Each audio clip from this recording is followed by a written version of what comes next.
We are in Washington, D.C. at the world premiere of what is perhaps the most important book in the history of economics, at least since yesterday, called Socialism Sucks. Two economists drink their way through the unfree world. I haven't actually been drinking yet.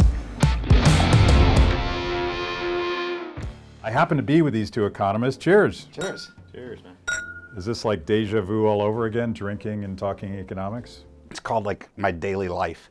And one of the things you guys discovered in this book is that in socialist countries, the beer sucks. It does. So the socialism runs through the whole book. Yeah, the beer metaphor runs through the whole book. So let's talk about the worst case first. In Venezuela, they ran out of beer.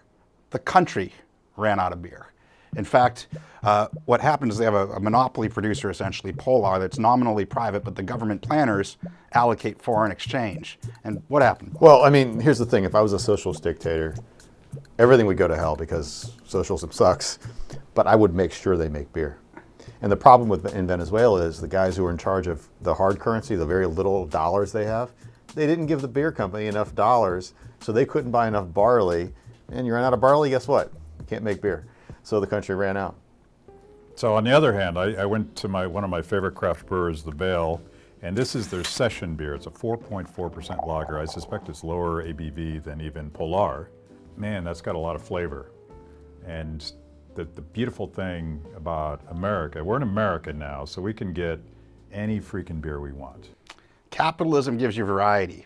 Socialism sometimes doesn't give you anything, and when it does, you don't get variety. So this is a double fruited Goes, and Goes is a classic, very light, slightly tart style of German beer from northern Germany, reimagined by a bunch of hipsters to include, this has pineapple, it has cherries, it has all sorts of fruit, and it's kind of like an alcoholic smoothie that you might get on a beach if you weren't in a socialist country. Cheers. Cheers. Look at that. This is super healthy. This is a little feminine smelling. I mean, It's like a breakfast drink. like a Bloody Mary? Yeah, more like a mimosa. You've never had fruity boat drinks? No, it's actually, yeah, it does need an umbrella. Yeah. You know, so the thing is, I looked at it a little cross-eyed when you first picked it up because it looks kind of sludgy. If I saw this when I was in one of the socialist countries, I'd be like, oh shit, something went wrong. In this case, I'm like, oh wow, capitalism's really going to cater to a niche market that wants something special with this. It's right. This is unique, which is different because in Cuba, now they didn't run out of beer like Venezuela, but you get two types of beer in Cuba, Cristal and Bucanero. I think one's 4.5 and one's 5% alcohol. It's basically the same content. And they're both basically a kind of, a skunky Budweiser or something. Here's the thing, socialists, they sell you on equality. They say, and equality sounds kind of nice. I mean, it's not a bad word. They sell you on equality. Make us social, we'll give you equality. But what they actually give you is sameness. This dreary sameness. Wake up every morning, you get 2 beers. Tomorrow, same 2 beers. Day after that, the same 2 beers. And we were there a week, and we were just dying for some variety in our lives, not just our drinking lives. Everything, the food is the same, everything's the same. So, it's a little bit of a bait and switch. They give you something like equality, but it's a kind of equality that most people don't want. Okay, so that was weird, but it's going to get weirder now. This happens to be a favorite style of beer of mine. This is called I'm Really Done With You, and it is I believe a triple dry hopped double IPA. Double dry hopped triple IPA. So I screwed that up.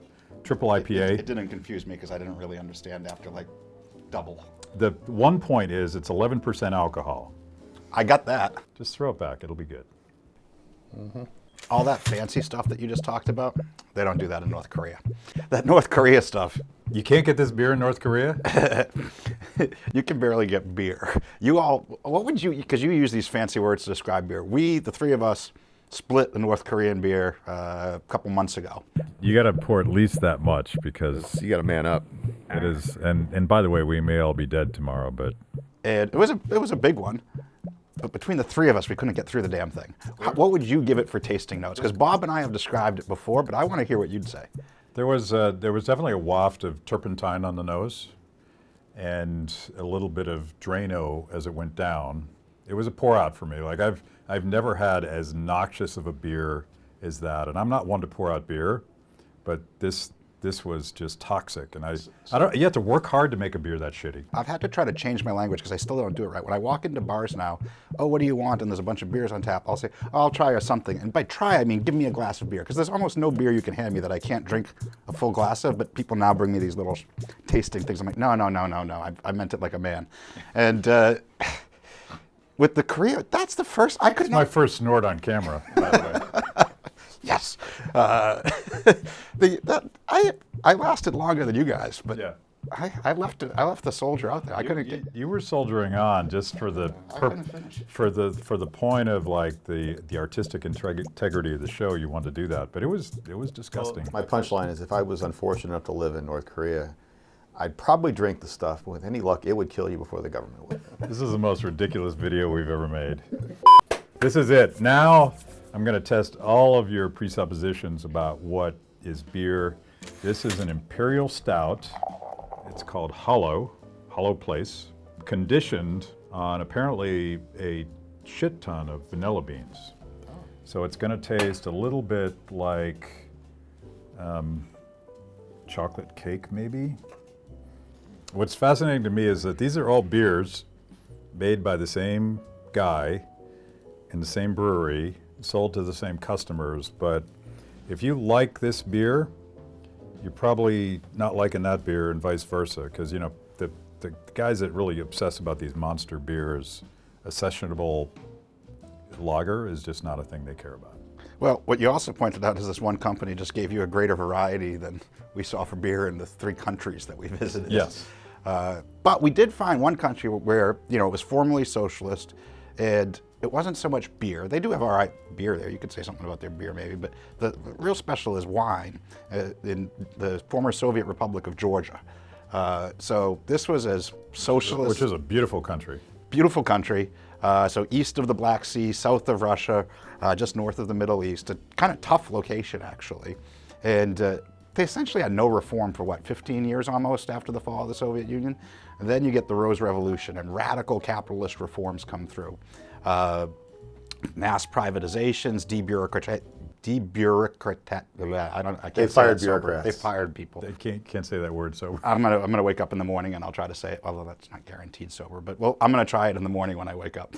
In any event, what's happened is their wine industry has transformed too. It's wonderful. If you're a wine snob, I'm not, but if you're a wine snob, Georgia has become a mecca for wine tourists all over the world. And all of that's because they got rid of the commies and they created these free market reforms. Entrepreneurs looked around, and it is a tough place. So what can we do here in Georgia to attract capital, to attract customers? And wine has been the thing. So now that we've drank like 11% beers and 10% beers, and I don't even know what those were, this fruity punch thing, what do you want people to do? Like, what's the action item here? Well, I'm gonna drink the beers. I would like them to buy the book. Socialism sucks. Buy it, Amazon.com. What's your preferred vendor? Amazon.com. And you guys, if we've been drinking a lot of beer, talking about socialism sucks to fuck it. Dude, 2 economists drink their way through the unfree world. That's pretty easy. Yeah, there you go. What he said. This book is available on Amazon.com. Well, I guess the subtitle's harder than I thought. .com. Buy this book.